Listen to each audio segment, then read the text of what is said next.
मेरा जो अजम्पशन था वो ये था कि कहीं ऐसा तो नहीं है कि बीजेपी इसको जो मां दुर्गा और जो जिस तरीके से जय श्री राम के बीच की लड़ाई है उससे होने से बच रही है, इसलिए मैंने आपसे सवाल पूछा था। But point noted.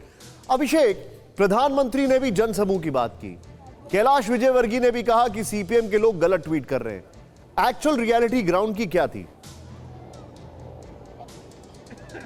देखिए, हमने बाकायदा जब ये पीएम का भाषण चल रहा था उस वक्त हम यहाँ से निकल के बाहर की ओर भी गए। निशांत, ये स्टेज है, आपको दिखाई पड़ेगा।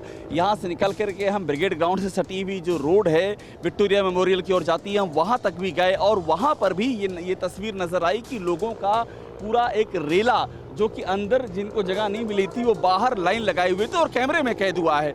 जो सड़क के किनारे किनारे हमको दिखाई पड़ रहे थे लोग, एक पूरा लाइन चल रही थी लोगों की इधर की ओर आते हुए, चूंकि अंदर इधर का पूरा भरा हुआ था, वो तस्वीर हमको दिखाई पड़ी है। तो ऐसा नहीं कह सकते हैं कि ब्रिगेड ग्राउंड में लोग नहीं आए।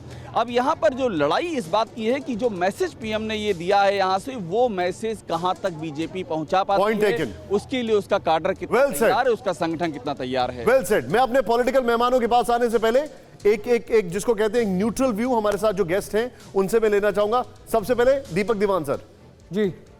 और मैं अपने दर्शकों को बताना चाहूंगा, हम एक साइड नहीं दिखाएंगे, जो आज ममता दीदी ने सिलीगुड़ी में भी कहा है वो भी हम आपको कुछ ही क्षणों में दिखाने वाले हैं। लेकिन सबसे पहले वेरी क्विकली दीपक दीवान सर, क्या जो प्रधानमंत्री ने कहा वो एक नया नारा, और क्या वो एक बंगाल के लिए एक नया विजन है, या प्योरली ये एक अटैक पॉलिटिक्स है? नहीं, देखिए, प्रधानमंत्री जी की बात करें तो वो बहुत अच्छा बोलते हैं और उस डायरेक्ट कांटेक्ट बना लेते हैं जो उनके सामने लोग हैं। तो जो उन्होंने बोला है वो एक्चुअली वेस्ट बंगाल की जनता फेस कर रही है। जो काम नहीं हुए उन्होंने गिनाए, हम ये करेंगे। तो ये रियलिटी वो था, कुछ इसमें ऐसा नहीं कि वो ऐसे ही वादे करके चले गए या जो नहीं होने वाले हैं पूरे। देखिए, मैं आपको बताना चाहूँगा 2011 में जो ममता दीदी आई थी, उन्होंने पहली स्पीच में ये कहा था कि आज वेस्ट बंगाल को दूसरी आज़ादी मिली है। उन्होंने ये कहा था जब लेफ़्ट को हटा के वो बनी थी। तो लोगों ने सोचा था कि परिवर्तन आएगा, गवर्नमेंट चेंज हुई है, सिस्टम चेंज हुई है, मगर रियलिटी ये है, जैसे प्रधानमंत्री ने भी बोला कि कुछ चेंज नहीं हुआ।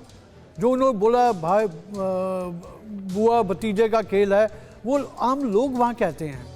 तो इसीलिए देखिए, आज की तारीख में अगर इस इलेक्शन में कोई चैलेंज है टीएमसी को, तो वो बीजेपी के से ही है और किसी तरह को वो नहीं है। ठीक है। फिक्र आपकी, सोमवार से शुक्रवार रात 9 बजे सिर्फ TV9 भारतवर्ष पर।